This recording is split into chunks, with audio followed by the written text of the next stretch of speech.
Drogerna Världen runt ger unga människor från olika delar av världen sin syn på droger, och skillnaderna är stora mellan olika kulturer.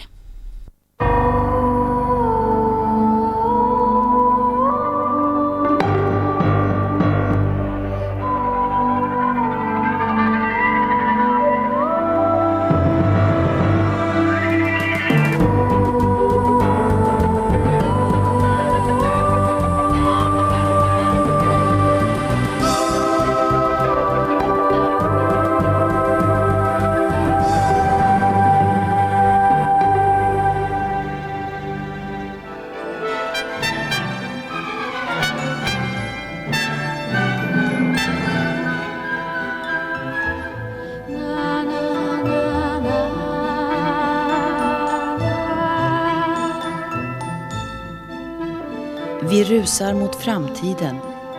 Vi rusar olika fort.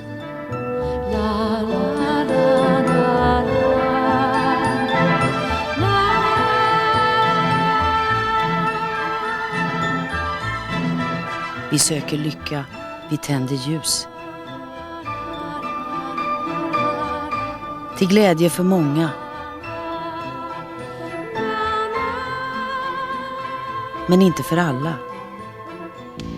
I offer you pleasure and a whole new identity. Ta emot min drog, du bjuds den, se Tell ljuset. me you want it, and there'll be no trouble to get it all to you. Tiden bortom, glöm den, To get to the top, antingen you just have eller. to sacrifice all that is good. Ungdomarna utgår från sina egna upplevelser när de för ut musikalens drogbudskap. Every one of these youngsters who plays in this show has had a quite tough life. They have been addicts, drug addicts. That means that they've been using drugs and been feeling very bad about it.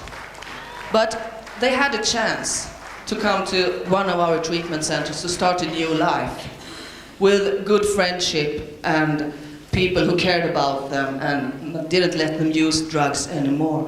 Exactly, but the more we pull together, the less of a problem it will be. Hassela i Sverige och Daytop i USA arbetar med unga drogmissbrukare. Ekonomiska och kulturella olikheter gör att arbetsmetoderna varierar. Treatment involves what we call holistic treatment.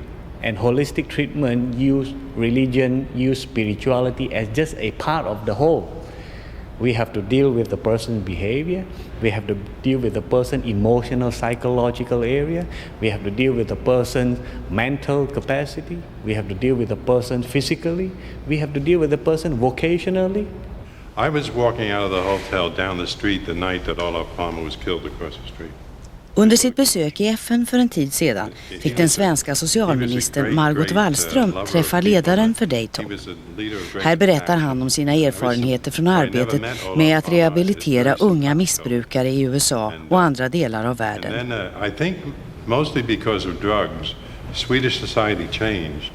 Daytops medlemmar vet inte särskilt mycket om drogsituationen i andra länder, så därför väcker den svenska socialministerns besök extra nyfikenhet. Alcohol in fact causes more damage to the body than a drug like heroin, so I just think it's something to take a look at. In Sweden, alcohol is used in a very destructive way. You use it for intoxication rather than as going with a meal. So of course this is a big problem, and it's with the same motives as using other drugs. Någon undrar om medlemskapet i EU påverkar drogsituationen i Sverige. It hasn't so much to do with the countries belonging to the European Union, for example, because Norway has now become a big country, transit country for drugs. Some treatment programs are using religion only and only religion. But some programs are using religion as just a part of the overall treatment program. Daytop do not use religion. We do not. We encourage people to seek their own spirituality. Although we allow free practice of religion within the center. We do not advocate, we do not encourage. Harmoni innebär välbefinnande. Oftast har den varmt troende oavsett religion en harmonisk läggning och slipper stressa fram lösningar för att finna livet skönt att leva. Alla människor strävar efter att på egen hand eller i förening med andra människor få ett gott liv. We always think, I have desires, how to fulfill my desires. That's not the way of approaching the problem. Problem is, the reason is very simple. You get one desire fulfilled, you get more desires. You have to cut off this vicious circle one way or the other. You have to go the other way. We will have to find out a way to limit, decrease the number and intensity of desires rather than trying to fulfill these desires.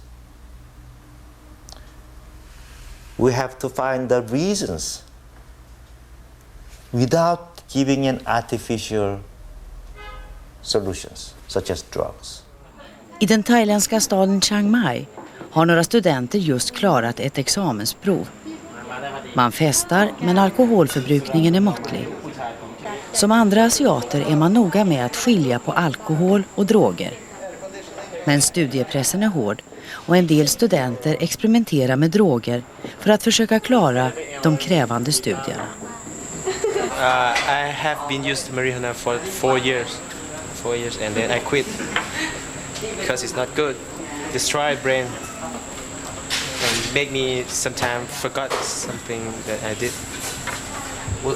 Was it difficult to study at the same time? Sometimes it helps. Yeah, we can think like deeply. Go and think something. It's hard to say, but I think it's have good and have bad things for marijuana. But the worst thing is it destroys brain. So I quit. He used to kiss. Used to be Christ, and I Buddhist.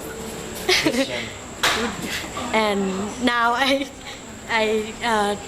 take him to Buddhist and give up. You mean you switched from Christianity to Yeah, Buddhist? I used to be a Christian. Yeah. Huh? And then I Buddhist. And you switched over to Buddhist. Did it help you? Yeah, it helped very much. In which way? About the way I think. Buddhists say, don't stick in one thing too much. Just let it be. Yeah, stay in the middle way. Yeah, so I like. When our generation reaches a position of power, we are going to be legalizing marijuana. We are going to be, eventually, our children's children will legalize drugs. Because as we progress, we legalize more and more things. We turn away from the ideals of the church and the laws of the nation that have been around for hundreds of years, creating dogmas and stigmas and suffocating the human spirit.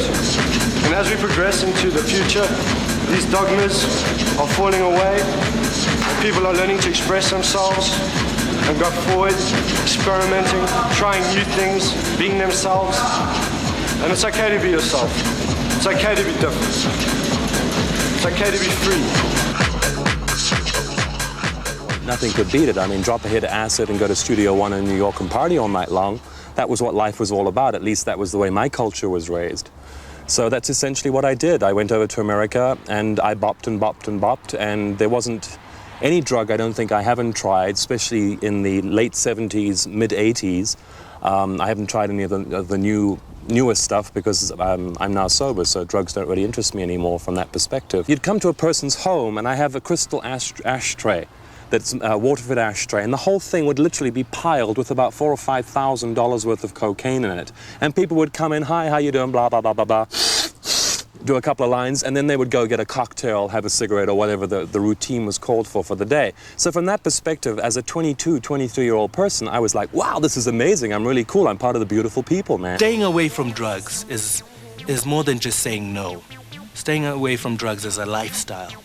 Staying away from drugs is saying, I refuse to hang out with people who do drugs because they will influence me. Whether you like it or not, they do. And you need to pick your lifestyle. You need to say, I'm living this kind of lifestyle. My lifestyle is I'll have fun. I'll have as much fun as I can.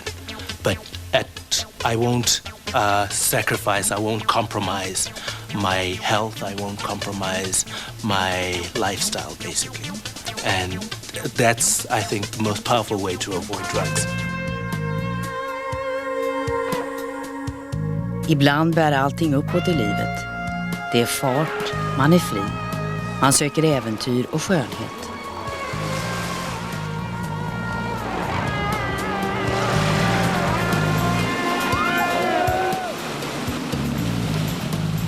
Men skönhet i konsten, kan den skapas utan droger?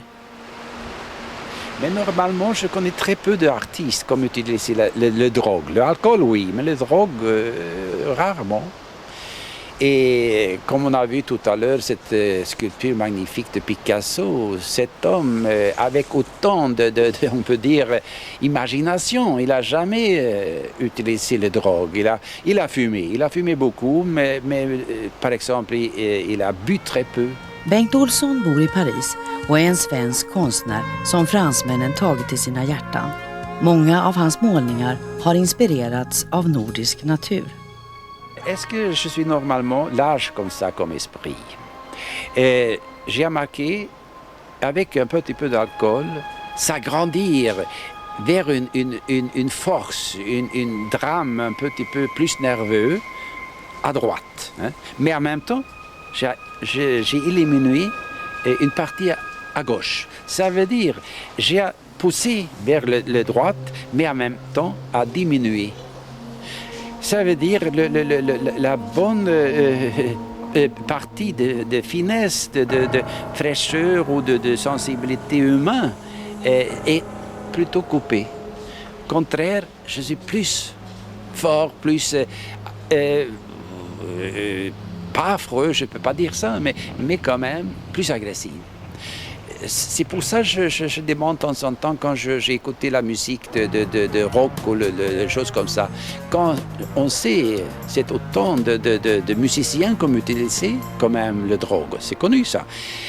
Ça peut donner une certaine, on peut dire, force, mais en même temps, on enlève la finesse, la douceur, la bonheur. On peut choisir comme on veut, mais je crois, dans un sens, dans cette façon-là, c'est un peu dangereux avec cette drogue quand même. Hein?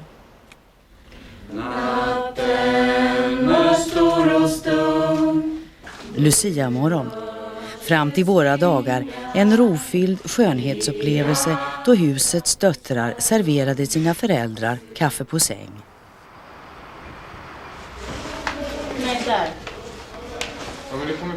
Det stillsamma Lucia-firandet finns kvar, men nu finns också en annan sida. Fylleri, droger och våld. I Stockholm arbetar numera de här ungdomarna i projektet Lugna gatan för att minska bråk och skadegörelse i tunnelbanorna. Under helger och högtidskvällar patrulleras tåg och stationer. Det goda resultatet har intresserat Metro, tunnelbanorna i Paris.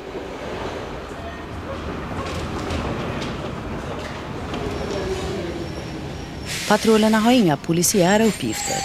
De rör sig i grupp för att se och synas. Bara deras närvaro får lugnande effekt. Jag har försökt så jävla länge. Hjälpen kan ibland vara att trösta en ensam människa med problem. En kväll och en natt i en tunnelbana bjuder nästan alltid på olika former av inre och yttre våld. Lugna gatans ungdomar är utbildade att lösa konflikter. Och de har med sin verksamhet räddat både individer och samhälle från våld och skadegörelse.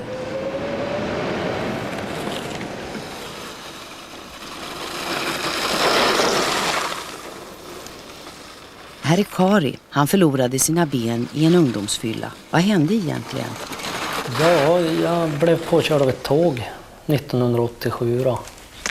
Och det var i samband med midsommarfirande. Och ja, som alla andra ungdomar så firade jag midsommar, men jag blev väldigt full då. Och och vet egentligen inte vad som har hänt. Vet att jag har gått efter en järnväg mellan 2 tält och sen ramlat och blivit liggande kvar. Sen kom tåget och tog benen.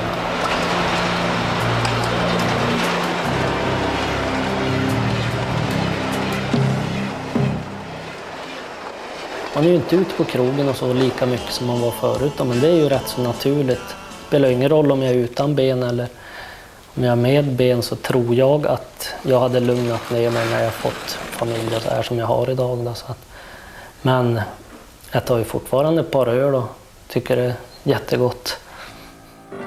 Före industrialiseringen var alkoholkonsumtionen enorm. Individer, familjer och hela samhällen slutade fungera.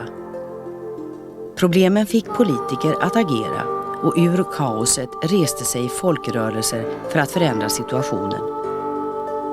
Vad spelar då en nykterhetsrörelse för roll i vår tid? Idag är det faktiskt så att man i många europeiska länder kan hitta många bundsförvanter som vill arbeta för en bättre folkhälsa. Och då vet vi att det kan man ganska effektivt uppnå genom att kontrollera och begränsa drog- och alkoholhanteringen. Alkoholkulturen finns och den kommer att bestå. Många dricker ett glas eller 2 för trivselns och gemenskapens skull. Eller för att man tycker det är gott. Musiken, lite alkohol och en ljum sommarkväll. Livet är skönt. Vi är i Holland. Nästan samtidigt. Scenen är hämtad från en park i Sverige en vacker sommardag. Här visar alkoholbruket en annan bild. Stämningen är aggressiv. Gemenskapen gäller endast inom gruppen missbrukare. Christopher Ralling har producerat många berömda tv-serier och medverkat i en stor serie om vinets historia. So, what you've just said proves the point. Alcohol is a drug, alcohol is addictive. If it's taken in large quantities, it obviously is extremely dangerous. But having said that, I think wine is the most refined way of taking a little alcohol. I mean, take a bottle like this. I mean, that bottle is designed, the size of it is designed for 2 people for 1 meal. That's why it's the shape and size it is. And that in a way is a safeguard. I mean, you know how much you're drinking. If you have 1 bottle of wine with a meal, it's reasonable. Some doctors would say it's already too much. But it's reasonable, and because it's so much woven into culture, that in itself I think is a sort of safeguard. I mean, it seems to me the most civilized form of drinking, if drinking is what you're going to do. Studentglädje, lycka. Nu börjar livet och festen. Med festen följer ofta öl. Finns det alternativ till den utbredda alkoholkonsumtionen? I believe that we need both some kind of education and information campaigns, and also now we have these restrictions, and we can change those but very slowly. So today we have restrictions, and tomorrow we have more information and less restrictions, and slowly we have changed the manner. Alkoholbruket kan minskas om det finns lockande alternativ. Men det är alkoholindustrin knappast intresserad av, menar Derek Rutherford. Just looking at the big multinational drinks industry. Its sales last year were worth about 320 billion pounds. That's an enormous power. That's enormous wealth. That's more than the gross domestic product of India. Alkoholsituationen i Indien påminner om den i Europa vid sekelskiftet. I några stater samlas kvinnor till våldsamma protester. This isn't an organized movement, these women in the villages of India who are now burning liquor stores. Now, we couldn't do that in the West, but India is India. And the women of India who know the consequences of the use of alcohol by their husbands, the way it destroys their family life, the economy of the family, are beginning to rise up against liquor sellers in the states and in the villages of India. And so you have this movement which suddenly grows from the people, not organised, just is an eruption of people, an eruption by these women to improve the quality of their life.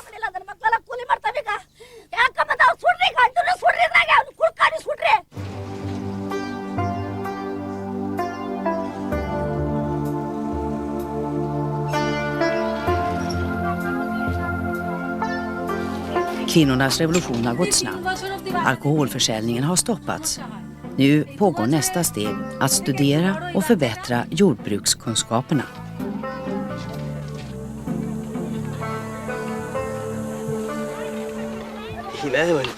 Vid Young Asia Television på Sri Lanka förbereds dagens tagningar. De ska sändas till många länder, från Kina i öst till Syrien i väst, och ämnena varierar. TV-kanalen kan liknas vid en ungdomens kulturkanal där programmen presenteras i MTV-tempo. Nimmi är en av programpresentatörerna vid Young Asia Television, där också program om droger förekommer regelbundet. Why are young people becoming attracted to these substances? Earlier on, I spoke to a cross-section of people to try and find out more about substance abuse in the youth of today and why it's happening. Fortfarande produceras och administreras verksamheten från huvudstaden Colombo parallellt med att man i övriga Asien förstärker kanalens produktion och distribution. På kort tid har musik och trender från väst via radio och tv förändrat beteenden hos unga över hela Asien. En musikvideo från Indien visar hur radikalt musikutbudet förändrats under senare år.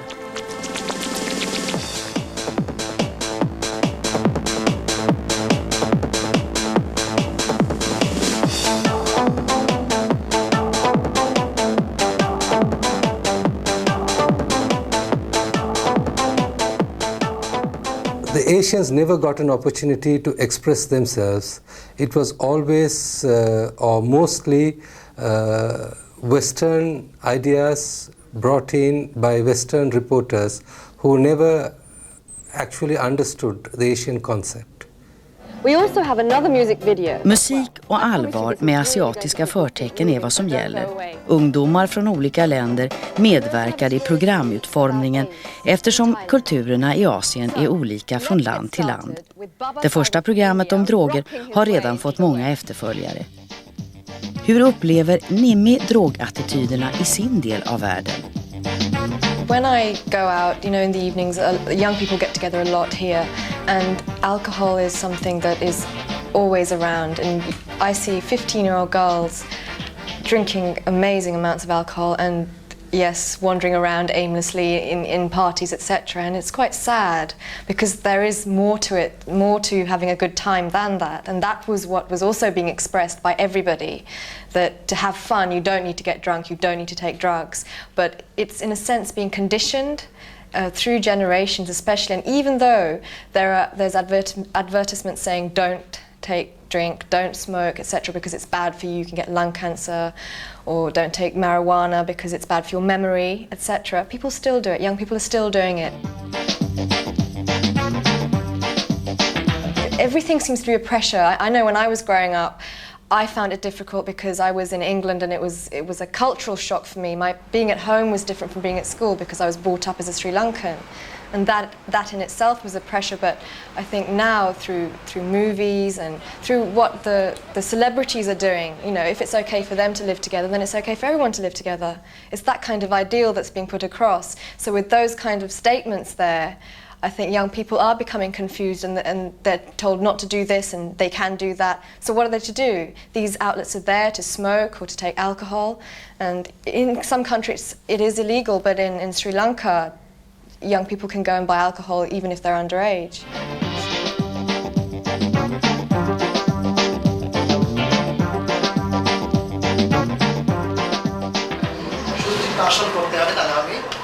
They're sending very young children, A-level students, in to educate other children.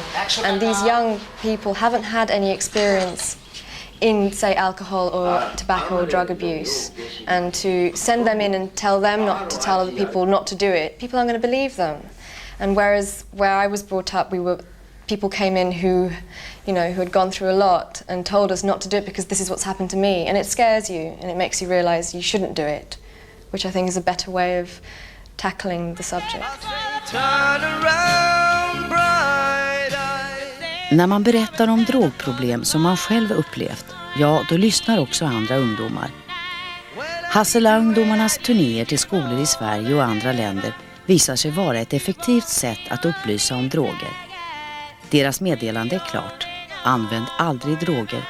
Släng din mask.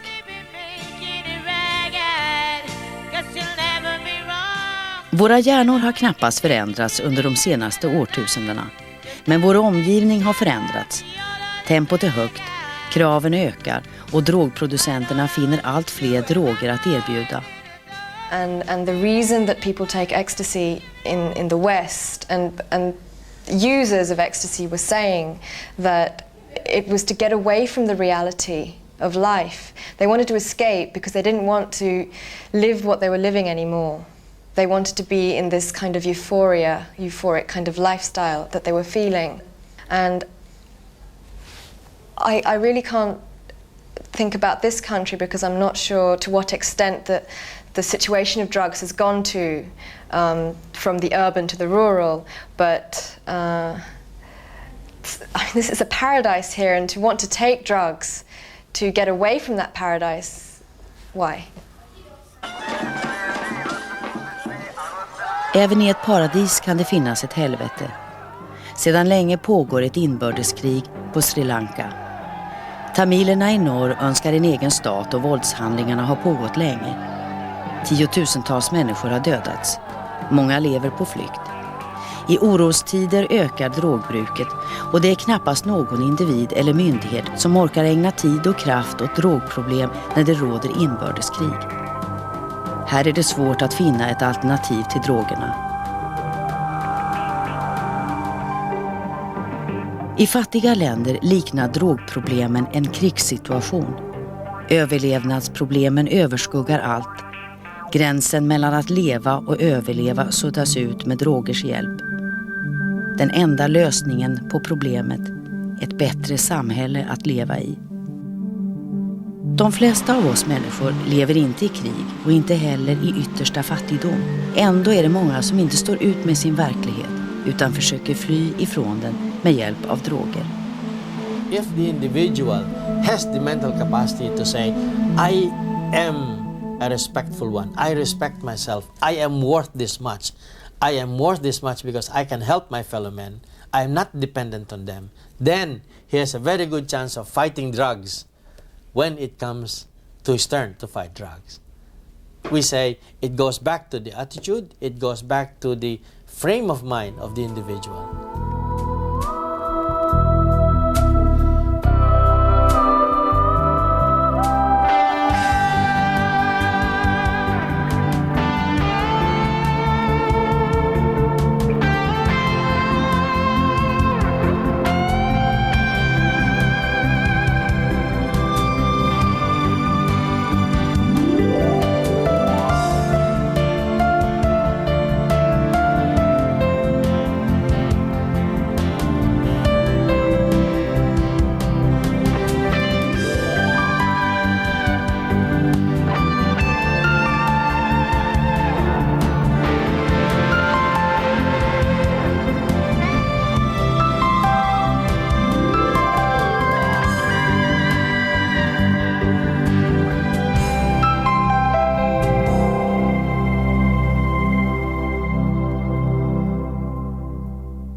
Nästa fredag, samma tid, kommer det sista programmet av Drogerna Världen runt. Människan och droger i framtiden heter det.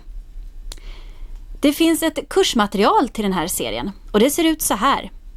Vill du veta mer om det eller om serien? Ring vår kundtjänst 020 58 58 00. Du som har tillgång till modem eller internet kan vara med och diskutera det som har tagits upp i det här programmet. På text-tv sidan 875 kan du läsa mer om hur man gör.